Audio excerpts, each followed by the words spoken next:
আসসালামু আলাইকুম ওয়া রাহমাতুল্লাহি ওয়া বারাকাতুহু। মানে নফল নামাজ, সুন্নত নামাজ কোথায় পড়া উত্তম এ সম্পর্কে আমরা একটা হাদিস শুনবো। একবার এক সাহাবী হযরত আব্দুল্লাহ ইবনে সাআদ আব্দুল্লাহ ইবনে সাআদিন রাদিয়াল্লাহু আনহু قال سألت رسول الله صلى الله عليه وسلم عن الصلاة في بيتي والصلاة في المسجد قال قد ترى ما أقرب بيتي من المسجد فلا أن أصلي في بيتي أحب إلي মিন আন উসাল্লি ফিল মাসজিদে ইল্লা আন তাকুনা সালাতান মাকতুবাতান। হযরত আব্দুল্লাহ ইবনে সাদ রাদিয়াল্লাহু আনহু বলেন, আমি আল্লাহ রাসূলকে জিজ্ঞেস করলাম, নফল সুন্নত নামাজ আমার ঘরে পড়া ভালো না মসজিদে পড়া ভালো?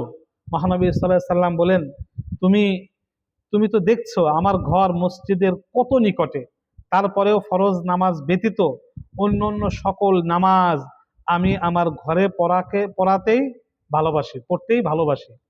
আল্লাহ রসুল উত্তর দিয়ে দিয়েছেন, নফল এবং সুন্নত নামাজ নিজের ঘরে পড়া উত্তম, তাই মসজিদে না পড়ে কিছু নফল কিছু সুন্নত আমরা ঘরে আদায় করব। কারণ আল্লাহ রসুল বলেন, তোমার ঘরকে কবর বানায়ও না।